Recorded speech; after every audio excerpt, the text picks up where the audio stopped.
Bottom line is that I was racing, I was faster, I passed him, I won. Now this...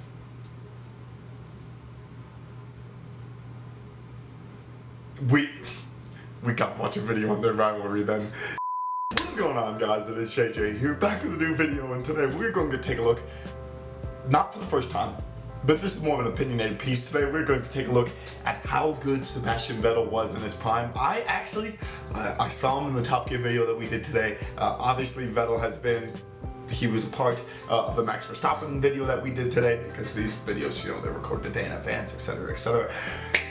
And I actually feel like I have yet to sort of dive into the enigma that is Sebastian Vettel. I want to do this with all of the major players in F1. I feel like you could say your Vettels, your Fernando Alonso's, your Schumachers, your Sennas, Prost.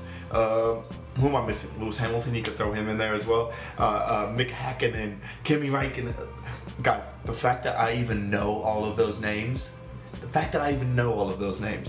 it's such a huge testament to you, because just getting to learn F1 bit by bit that we have done has been an absolute pleasure. It's been an absolute blast for me, and I cannot wait till the races actually start, till we actually get into the season. We'll be having live streams obviously on the channel in light of that as well, eventually, once we finally sort of get the actual game system up. We'll be having the Twitch channel, we'll be having F1 on there, I'll do a little bit of FIFA on there. I will not do well, maybe we'll do like F1 different games. Mainly F1 and probably FIFA. FIFA maybe not as much. I can't stand EA servers, so... wait, who runs F1 though? Probably EA, huh? Probably EA. That's gonna be horrific. But anyway, we're gonna take a look at how good Sebastian Vettel was in his prime. Let me know your guys' thoughts on this video and Vettel in himself down in the comments below. Where would you put him at in the F1 Mount Rushmore, and how do you guys see his legacy panning out? So yeah, let's get into the video. As well, guys, you can find the original video down in the description below. Deciding where Sebastian Vettel ranks amongst the greatest drivers in Formula 1 is a really interesting debate, and one that has been talked about for years. And yes, whilst his recent years at Ferrari might not be his best, he is a driver that, in my opinion, in his prime, was the very definition of unstoppable. Really? A driver who burst onto the scene and made drivers and fans around the world both love and hate him, as he broke records and put himself in the conversation with the greats in Formula 1. I mean, just that opening statement, wow, that's a solid 30 seconds, it does kind of just go right into it. But with that, he kind of does have a shout, like his 4-year run should be up there probably with one of the, Red Bull had the best car, he was the best driver in the best car, he's untouchable. Hey guys, what was his best year? Let me know what you guys think was his best year. In this video, I'm going to be talking about Sebastian Vettel and looking back and talking about just how good he was in his prime. Now, for the people that have just started watching Formula 1, maybe in the past few years, they might see Sebastian Vettel and see that he's a 4-time world champion, but not quite realize just how good of a driver he really was, especially in his prime. And that is what I'm going to be talking about in today's video. Now guys, don't forget, if you do want to support the channel, don't forget to drop a like, smash that subscribe button, and check out my social medias. Instagram and Twitter will be above. But guys, let's get into this one. Now, deciding where Sebastian Vettel's prime started, and more importantly, even if he's still in it, is even to this day still up for debate, especially after his 2019 season. However, let's go back all the way to 2006 and the beginning of his F1 story. Sebastian Vettel's name first came up in Formula 1 in 2006 when he was given the seat on a Friday practice at the Turkish Grand Prix. That's so sick how people get their starts like that. Needless to say, it was a very interesting debut. On one hand, he actually set the quickest time in free practice 2 on his first time out, but on the other, he also set a record for the quickest penalty given to a driver on their debut, as he was caught speeding in the pit lane just 6 seconds into his Formula 1 debut. Ironically, this would almost summarize the career he would go on to have, an undeniable amount of speed and talent mixed with a long river of incidents and also some poor judgment as well. Before he got to Red Bull, he made his official race debut at the 2007 I was gonna say, that car United actually looks States really Grand Prix, clean. where he stood in for Robert Kubica after his massive crash at the previous race in Canada. Yet again, the young German impressed, and on his debut Grand Prix finished in 8th, scoring the team a point in his maiden race. This impressed Red Bull enough to later in the season give him the final 8 races in their sister team Toro Rosso before he would be later confirmed as a Toro Rosso driver for 2008, where he would make his proper full Formula 1 season debut. If his speed wasn't already obvious, 2008 would turn out to be his big breakout year, and a year where he would really kind of stake out his claim as the next rising star in Formula 1. The start of the season didn't start off well, however, because Toro Rosso for the first 5 races was actually using their 2007 car from the previous season, which was very uncompetitive. However, after debuting their new car at the Monaco Grand Prix, Vettel immediately set to work, scoring his first point of the season and going on to be one of the best drivers in the midfield. In the remaining 13 races, he would only fail to... I was going to say, Monaco may not be the best, start for a car, but I mean, at least he got out there and got something. 4 occasions. And then to cap off an already brilliant debut season, he shocked the world of Formula 1 at the Italian Grand Prix by taking both pole position during a wet qualifying and then winning the 2008 Italian in the Grand Prix Toro Rosso car? for Toro Rosso, breaking multiple Formula 1 world records in the process. Oh, and by the way, something really kind of funny about that whole situation is that it actually meant that Sebastian Vettel at the time gave the sister team their first win before the main Red Bull team. I actually think that is... You know how triggered I would be? I'd be, if I'm running Red Bull, I'm so pissed at that.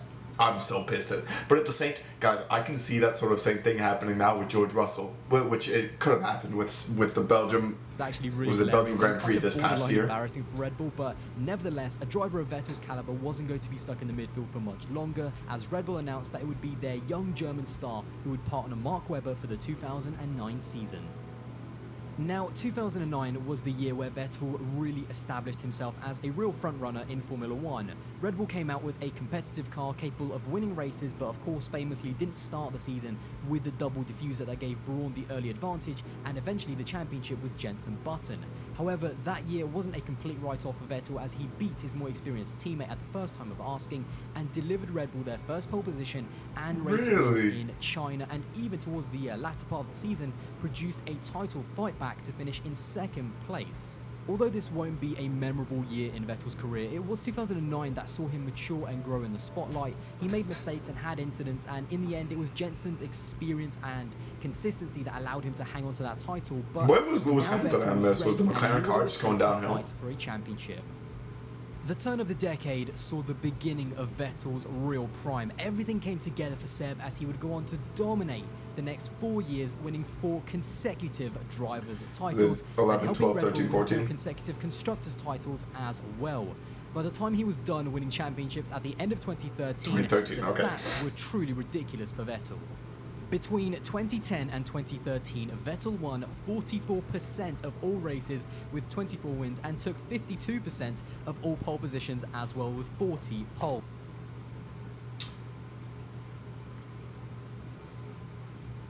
That's nutty. Those stats are absolutely dirty. Those stats are dirty. People hate on Lewis Hamilton's prime. He became a 4-time world champion at the age of 27 and by the end was in the conversation for being one of the greatest of all time. But forgetting the stats for a second, why was Vettel almost unstoppable? Did Red Bull just go stupid with the car? Firstly, let's just get the obvious thing out of the way that no one can ever stop talking about. And yes, like every single dominant driver that has come before or since, he had the best car on the grid for the majority of those championships. I mean, but his teammate had to have had the same car. Great outfit, and with the genius of Adrian Newey at the helm of designing the car, the entire Red Bull Aero team actually as well absolutely nailed the aero regulations for that generation with some fantastic innovations like the blown diffuser and also the transition from Bridgestone tyres to Pirellis in 2011. All of this gave Seb the car he needed to unleash his true potential, and to me, Red Bull easily had the best car in 2010, 2011 and 2013. In 2012, on the other hand, I've always thought that McLaren had actually the best car from start to finish, but the point is that Red Bull consistently gave Vettel a good enough car year on year to at least challenge for the title. Obvious, his speed. His raw speed was incredible. I was saying, who was his Everybody teammate during that time? Why wasn't his teammate then aspiring to do the same stuff that he was doing? Grid that could touch him, with many people just being happy on some races to see someone other than Vettel be on pole position. Finally, something other than a Red Bull on pole position. But it was how he adapted in the races and also his ability to adapt to the Pirelli tyres in 2011 that also gave him a massive advantage, something his teammate Mark Webber did not grasp as quickly. Vettel at certain points became so ridiculously and almost arrogantly quick, he would actually try to set as many fastest laps as possible during a race just for the fun of it, with his team always trying to control him and trying to slow him down to stop him from driving too fast. Okay, you have the fastest lap. Let's bring it home now. Bring it home. They're trying to stop Vettel from trying to do a hot lap. Just so you know, Raikkonen pitted on the last lap. He's now brand new tyres, and he's going to obliterate your lap. Unbelievable, guy. He was also really good at making... Okay, but why try to slow him down is my question. Why would you actually, I guess, so you could avoid other cars in the back of the pack maybe messing him up and catching. I mean, that actually baffles me, though. You're legitimately trying to... Bro, that prime is so sick. Although we see the 4 world titles and think that he led from start to finish, probably coasting most of the time in his Red Bull, let's not forget that in both 2010 and 2012 as well, he had to make big title comebacks towards the end of the seasons, having been 31 points down in 2010 and 44 points down in 2012 against multiple title contenders. Now, Hamilton, the next Alonso. in Vettel's armory was his utter ruthlessness and unmatched self-belief. He never believed that he was in the wrong, which kind of sounds a little bit familiar to me, and was never scared to go wheel-to-wheel with any driver or even go beyond the limit with both his teammate Mark Webber or even his own team. His relationship with his teammate and the other drivers was never amazing. Sure, there was respect, but you'd never catch Webber or Alonso giving Vettel too much credit for what he achieved against them back in those days. His rivalry with Fernando is actually one that is not talked about as much as it should, in my opinion, but his rivalry with his teammate Mark Webber, on the other hand, yeah, that is well documented. Wait. Did they, like, hate each other?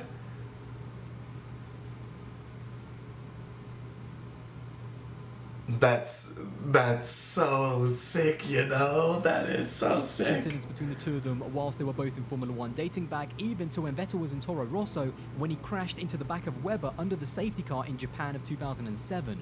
When they became teammates, the rivalry did not take long to start, with multiple incidents both in the public and within the team between the two of them, from the incident in Silverstone in 2010 to their crash together whilst fighting for the lead in Turkey that same year, and then eventually escalating to the I mean, same thing with Rosberg and Lewis Hamilton. Like, I mean, it's your biggest rival is the guy that drives in the same car as you. Not only leave Red Bull, but Formula 1 for good.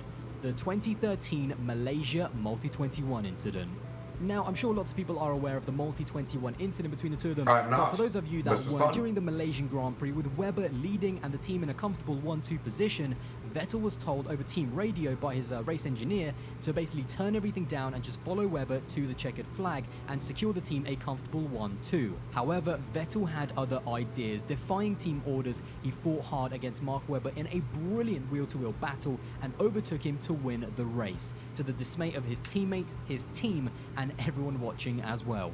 Now, this is where it gets interesting, because after the race, Sebastian Vettel stuck to the usual PR script and said that he regret everything that he did. However, a few weeks later in China, we got to see the real mentality of a world champion.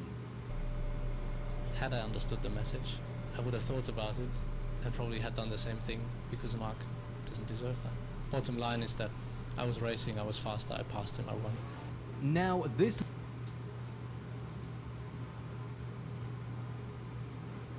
We gotta watch a video on their rivalry then, because that snippet is not. He cutthroat. He does, like, not even just one win. You can't blame the mentality though. You like, I cannot blame that mentality. Made Vettel public enemy number one in the eyes of the drivers, the fans, and everyone was absolutely slating for his attitude, and also hating the fact that he was winning. He's a winner. He's a winner. He even got booed on the podium of races multiple times that year. You up here on the podium with you. Please don't do that. That's not correct. They're on a tour, you know, they go around with a bus. However, despite all of this, despite all of the hate that he had to endure and go through, he responded like a champion, winning his 4th world title in India in 2013. He also set and matched some ridiculous Formula 1 world records on the way, such as becoming the youngest world champion, the youngest double, triple and quadruple world champion. He also matched Michael Schumacher for the most wins in a single season. He then also went on to match Schumacher for the most consecutive wins in a single season with 9, which is, by the way, ridiculous, and then also became the youngest race winner in 2008 as well, amongst loads of other records that honestly, the video would be too long if I went through all of them. But basically just know that in his mid-20s, he began to rewrite the history books of Formula 1.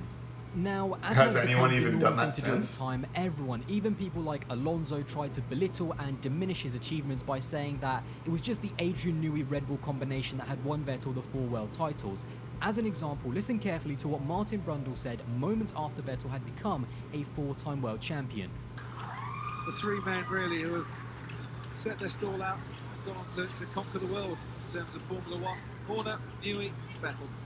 Most valuable man in Formula 1 standing there, and he doesn't have long hair. Now, I know that it's not kind of that big, and I'm not trying to single out Martin Brundle, by the way, but it just always seemed that whenever either fans or pundits talked about Sebastian Vettel back in those days, he never got the credit he deserved for being an absolutely unstoppable force. Yes, Vettel was not a nice guy on track. He was ruthless, nasty, bitter, and never gave up, even going against orders from his own team to benefit himself. But at the end of the day, the only thing his rivals ever saw was the back of his car and that famous finger showing people exactly who was the #1 dog in Formula 1. And It's gotta be honestly, it's gotta be so hard to go from that to then just another part of the pack. Like you were the dominant you're the dominant force in F1.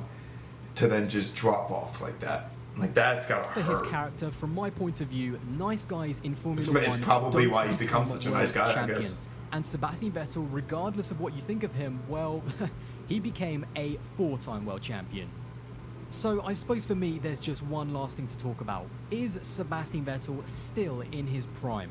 Well, to be honest, guys, for me, no. Don't get me wrong, he silenced all the haters and all the Red Bull critics when he went to Ferrari and showed exactly why he was a 4-time world champion, but I think he reached the end of his prime somewhere between 2018 and 2019 when he couldn't quite put everything together to beat Hamilton for the title and made quite a few mistakes under pressure, and then of course being beaten by his young teammate Charles Leclerc. But at the same time, to me, that's kind of meaningless because perhaps he's just one of those drivers that maybe peaked a little bit too early in his career, which almost sounds a little bit ridiculous. I mean, the guy is a 4-time world champion, but the bottom line is that regardless of what's happened since his championship winning years, Sebastian Vettel will forever be a Formula 1 legend who in his prime... I was gonna say, you literally can't diminish his career. Well, guys... You can't, I mean... 4 world titles in a row is stupid. 9 win races in a row is stupid. Defeating your own teammate after being told not to and having to slow down intentionally during races is untouchable. It's stupid. And it's so hard at the same time. It's so cutthroat. We need, please, in the comments, your favorite Mark Webber, Vettel sort of rivalry video. I did not realize they had that much beef. I didn't realize him and Fernando Alonso had that much beef, but I guess you have to be rivals with somebody when you're winning that much. So let me know what you guys think about that down in the comments below. All this did was make me like Sebastian Vettel even more. Like the fact that he's actually been able to humble himself sort of in, you know, the latter years after winning that 4-peat, changing cars, changing teams. And still during that prime, he was that cutthroat. That's a G move right there. But let me know what you guys think down in the comments below. Thank you guys so much for watching, and peace.